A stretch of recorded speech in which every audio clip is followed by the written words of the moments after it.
નમસ્કાર મિત્રો, વિડીયોમાં તમારું સ્વાગત છે। તો મિત્રો, અત્યારે હાલની ખૂબ જ મોટી અને દુઃખદ ખબર સામે આવી રહી છે। ત્યારે મિત્રો તમને જણાવી દઈએ કે બિહારના મુઝફ્ફરપુર જિલ્લાના સંકરા પોલીસ સ્ટેશન વિસ્તારમાં એક હૃદયદ્રાવક ઘટના સામે આવી છે। તો મોડી રાત્રે મિસરુલિયા ગામના વોર્ડ નંબર 4માં એક પિતાએ તેના 5 બાળકોને ફાંસી આપી અને પછી પોતે પણ ફાંસી લગાવી દીધી। जी हाँ मित्रों, तो तमने વધુમાં જણાવી દઈએ કે આ દુઃખદ ઘટનામાં પિતા અને તેની 3 પુત્રીઓનું મોત થયું, જ્યારે 2 પુત્રો કોઈક રીતે બચી ગયા। તો મિત્રો, આ ઘટનાથી આખા ગામમાં શોકની લહેર ફેલાઈ ગઈ। ત્યારે મિત્રો, મૃતકની ઓળખ અમરનાથ રામ તરીકે થઈ છે, જે રૂપનપટ્ટી મથુરાપુર પંચાયતના મિસરુલિયા ગામના રહેવાસી હતા। તો મિત્રો, તમને વધુમાં એ પણ જણાવી દઈએ કે પોલીસના જણાવ્યા અનુસાર અમરનાથ રામે પહેલાં તેના 5 બાળકોને ફાંસી આપી અને પછી ફાંસી લગાવી દીધી। જોકે મિત્રો, 3 પુત્રીઓનું ઘટના સ્થળે જ મૃત્યુ થયું, જ્યારે 2 પુત્રો બચી ગયા।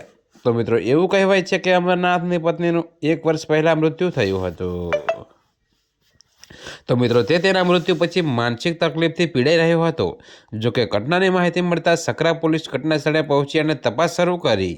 તો મિત્રો, આત્મહત્યાનું કારણ હજુ સુધી સત્તાવાર રીતે પુષ્ટિ મળી નથી। જોકે પોલીસે મૃતદેહોને કસ્ટડીમાં લઈ પોસ્ટમોર્ટમ માટે મોકલી દીધા છે।